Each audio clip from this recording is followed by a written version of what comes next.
My name is David Madison, the 20th of September 2019. I was a Methodist minister for 9 years, but by the time I had finished my PhD in biblical studies, my belief in God had evaporated. I'm an ex-clergy atheist. That wasn't supposed to happen.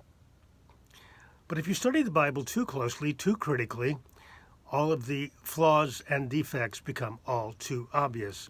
Hence this series of flash podcasts titled Bible Blunders and Bad Theology. And I will be discussing a lot of them. This is episode 7. Some people wince when I call Christianity the ancient Jesus mystery cult. For a long time it was a tiny cult, and it was a mystery cult because it claimed to have secret formulas, secret knowledge for earning eternal life. Confess this, believe in that, drink this, eat that, and you'll win salvation.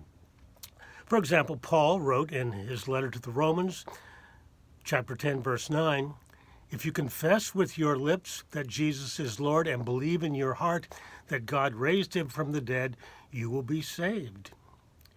In the 6th chapter of John's Gospel, verse 54, we find these words supposedly of Jesus, "He who eats my flesh and drinks my blood has eternal life, and I will raise him up at the last day."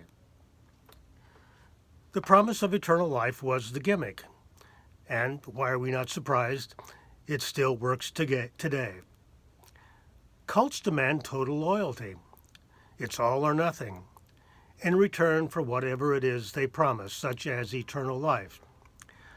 Let's take a close look at 3 examples of this mindset in the New Testament. First, perhaps most famously, Luke 14:26. "If anyone comes to me and does not hate his own father and mother, and wife and children, and brothers and sisters, yes, and even his own life, he cannot be my disciple." The Greek word hate is right there, no doubt about it.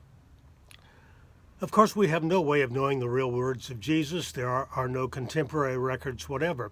But one thing is sure, Luke wrote this. He created this Jesus script. He wasn't interested in followers with divided loyalties.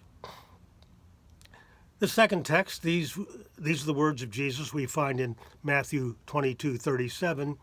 "And he said to him, you shall love the Lord your God with all your heart, with all your soul, and with all your mind."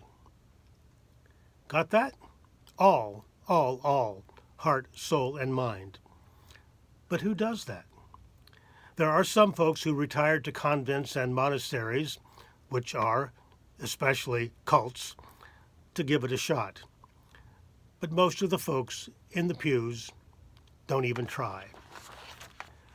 And the third text, check this out in the book of Acts, chapter 5, verses 1 through 11. The early Christians gave up private property. They shared everything.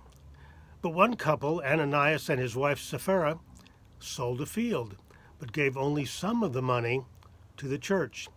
Ananias showed up to give the money to Peter, who told him off for not giving everything, accused him of lying to God. Ananias dropped dead on the spot. A few hours later, Peter told off Sapphira, and she dropped dead too. No surprise, we read at the end of the story, "And great fear came upon the whole church and upon all those who heard these things." Cults do that. They thrive on rules, coercion, and fear. Peter is the hero of the story, not a hint that this was too harsh. Today, all the church tries to get away with is the 10% tithe. But back then, it was all, or nothing. So cult fanaticism is in full view in the New Testament. That qualifies as a blunder and bad theology.